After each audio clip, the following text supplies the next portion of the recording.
வணக்கம் and welcome to உணவே அமிர்தம்.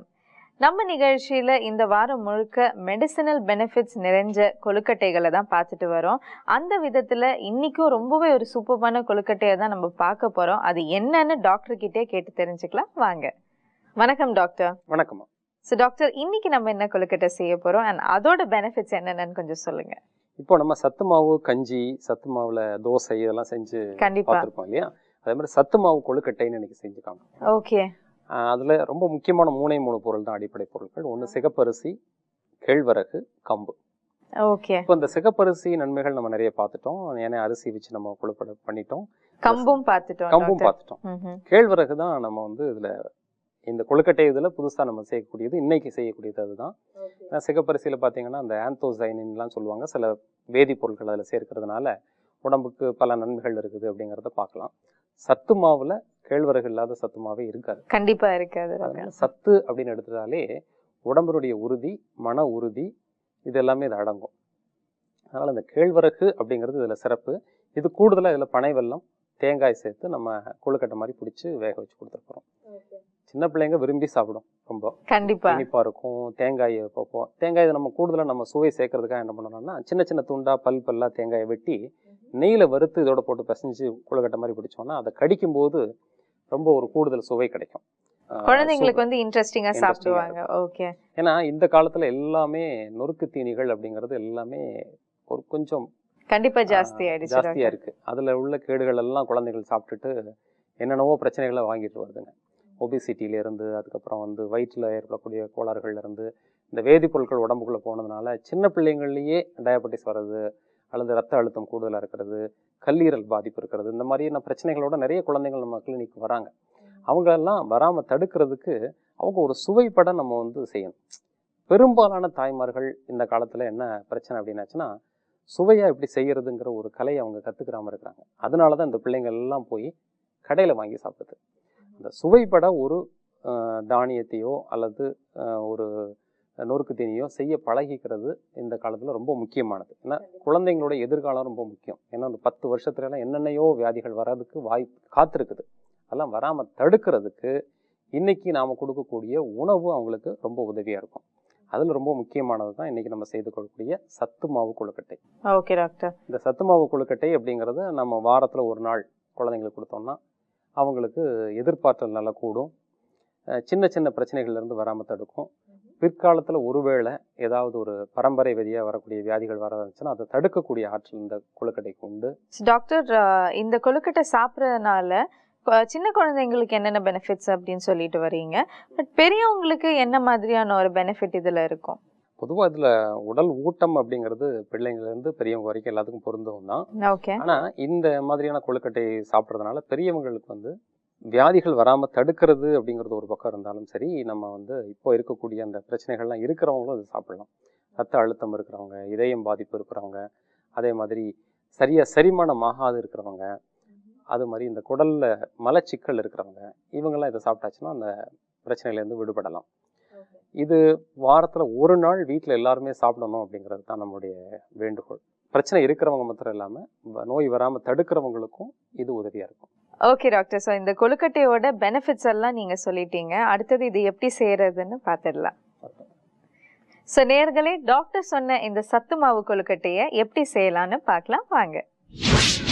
சத்து மாவு கொழுக்கட்டை செய்ய தேவையான பொருட்கள்: சிகப்பரிசி மாவு, கம்பு மாவு, கேழ்வரகு மாவு, இது 3 சேர்ந்த சத்து மாவு, ஏலக்காய், பனவெல்லப்பாகு, நறுக்கிய தேங்காய் துண்டுகள். ஸோ அடுத்ததா சத்து மாவு எப்படி செய்யலான்னு பார்க்கலாம். ஸோ இந்த சத்து மாவு என்னன்னா 3 மாவு சேர்ந்த ஒரு கலவை. சிகப்பரிசி மாவு, கேழ்வரகு மாவு அண்ட் கம்பு மாவு, இது 3ம் சேர்ந்த ஒரு கலவை தான் இது. இந்த 3 கலவையும் நம்ம இந்த பாத்திரத்துல கொட்டிடலாம். அடுத்து தேவையான அளவு உப்பு போட்டுக்கோங்க. நம்ம இது வரைக்கும் செஞ்ச கொழுக்கட்டை எல்லாமே நம்ம சுடு தண்ணியில தான் மாவு பிசைஞ்சோம். பட் இந்த சத்து மாவு மட்டும் நம்ம வெள்ளப்பாகு எடுத்து வச்சிருக்கோம் இல்லையா, பனவெல்லப்பாகு, அந்த பனவெல்லப்பாகுல தான் மாவு கலக்க போறோம்.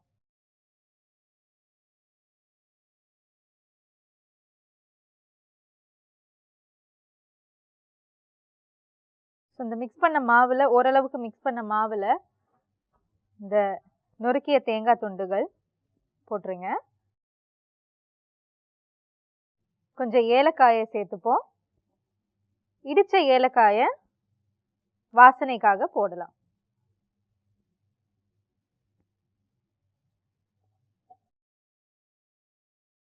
சத்து மாவு கொழுக்கட்டைக்கு உண்டான மாவு இங்க ரெடி ஆயிடுச்சு. அடுத்ததா இந்த இட்லி பாத்திரத்தை நம்ம அடுப்புல வைக்கலாம்.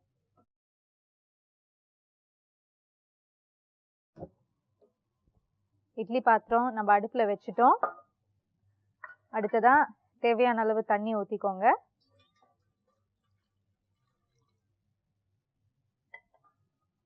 இட்லி தட்டை வச்சிடுங்க. ஸோ இந்த மாவை நம்ம இஷ்ட ஷேப்ல, அதாவது பிடிச்ச ஷேப்ல நம்ம பண்ணிக்கலாம். பட் நான் இன்னைக்கு வந்து இந்த பிடி கொழுக்கட்டை அப்படின்னு சொல்லுவாங்க, அந்த ஷேப்ல பண்ண போறேன்.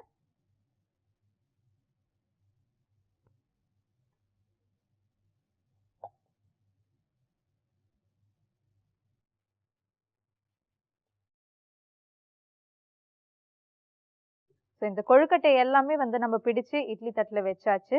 இது கொஞ்ச நேரம் வேகட்டும்.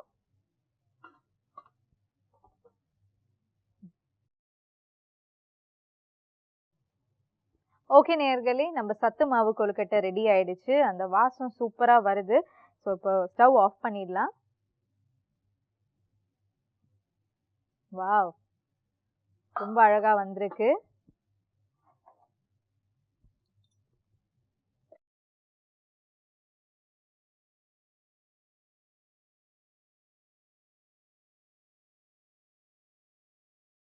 ஸோ நம்ம சத்து மாவு கொழுக்கட்டை இங்க சூப்பரா ரெடி ஆயிடுச்சு. அது எப்படி இருக்குன்னு டேஸ்ட் பண்ணிடலாம்.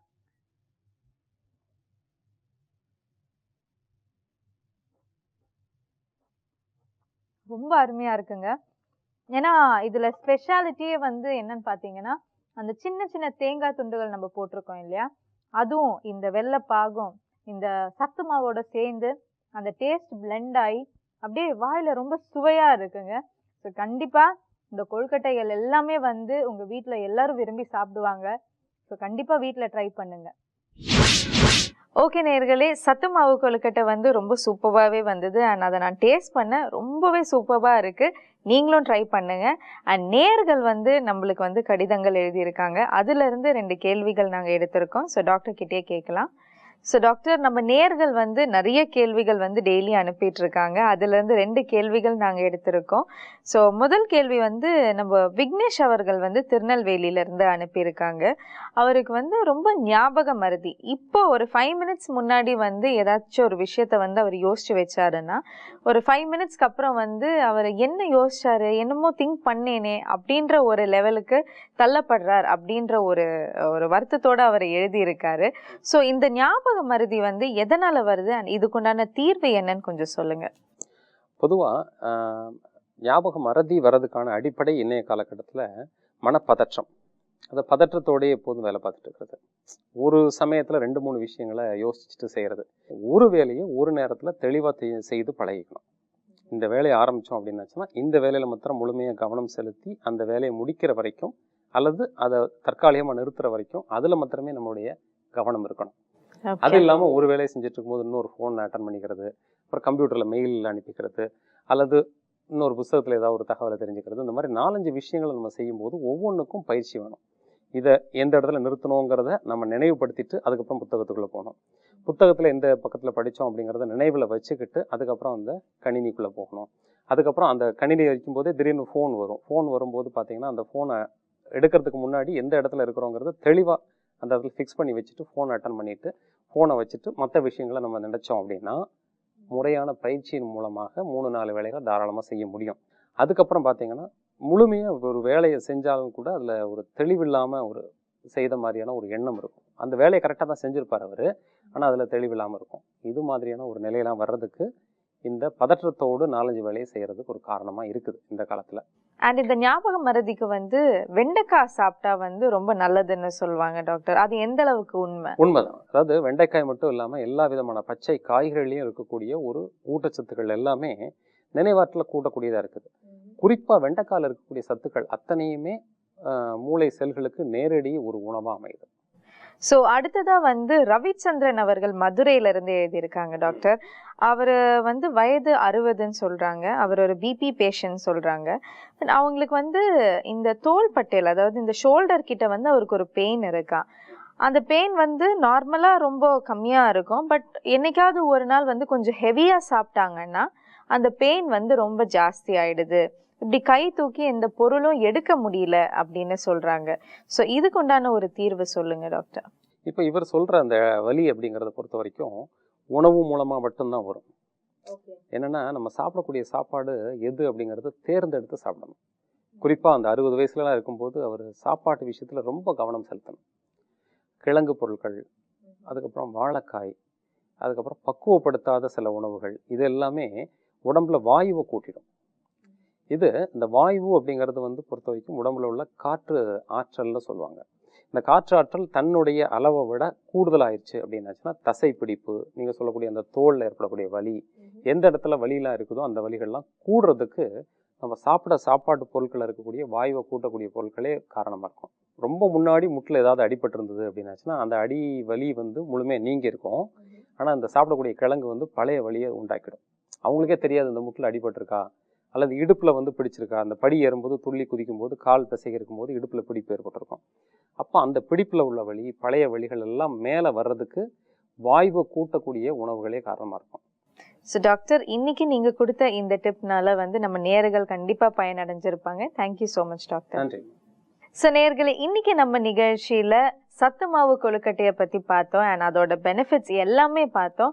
அது மட்டும் இல்லாம நம்ம நேயர்கள் அனுப்பின கேள்விகளுக்கு வந்து டாக்டர் ரொம்ப சூப்பரா பதில் சொன்னாங்க. அண்ட் அந்த பதில்னால நிறைய பேர் பயனடைஞ்சிருப்பீங்க. ஸோ நாளைக்கு வேறொரு கொழுக்கட்டையுடன் உங்களை சந்திக்கும் வரை இட்ஸ் பை ஃப்ரம் உணவே அமிர்தம் டீம்.